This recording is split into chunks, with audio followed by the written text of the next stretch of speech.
Okay. I just wanted to give, I wrote this at like 3 a.m. because we finally settled on a name last night at 2 a.m.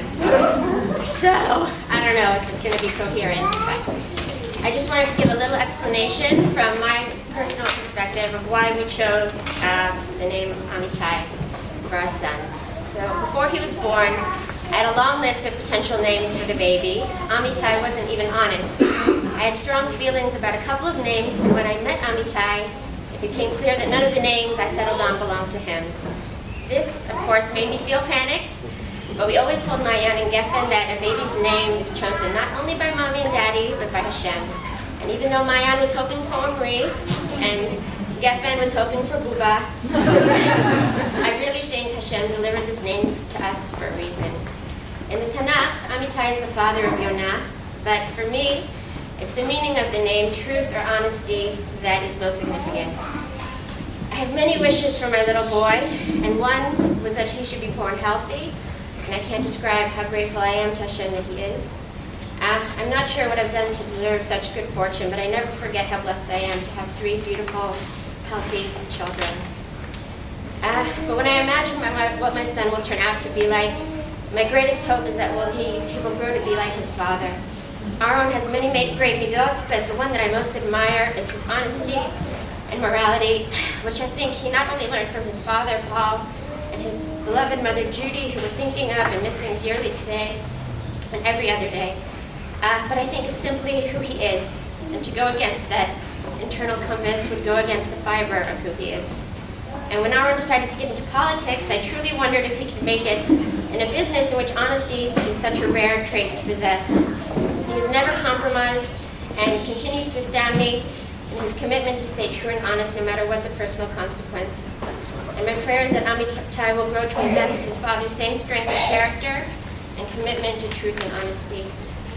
Apart from this, I hope Amitai will grow up seeing and learning how to treat others, how to be generous and kind and patient and thoughtful. And I am blessed that he has a father who will be able to teach him these things by simply being who he is. And with sisters like Mayan and Geffen, I know he will always be loved and attended to and protected, and yes, possibly even dressed up like a doll. I've never known 2 girls who are more excited to share the attention of their mommy and daddy with a new baby. And Amitai should know how very loved and wanted he is by each of us. And we did choose a middle name for Amitai, but the Moyle just said to us, which I thought was amazing, because both of our girls have middle names, that with the Emet in his name, he doesn't need a middle name. It's enough. So I thought that was meant to be. I'll keep this as short as I can, but I really have to thank a few people. First, so many of you here have made me feel so supported and loved through this pregnancy and always. I can't believe what phenomenal friends I have. Being home alone quite frequently and being 13 months pregnant could have felt quite isolating and scary, but I was so overwhelmed with people to turn to and friends offering help that I never felt alone. In fact, I had so much help from my friends that I could hardly feel bad for myself even when Aaron was traveling. I always knew if I were in a pinch, I had Sarah or Alana or Lisa or Viva or Nomi so many people here who were ready to show up at my door at any moment. And I can hardly go a day without Gloria looking to do something for me. She almost made me feel like I disappointed her if I couldn't give her a favor to perform for me. I can't count on the number of people who have offered to watch my children, make me dinner, or just help out. It's hard to complain when I have as much love and support as I do. Of course, I have to thank my parents who called me regularly and shared in my excitement and flew all the way out here and would have done so even earlier if I gave them even the slightest hint that I needed help.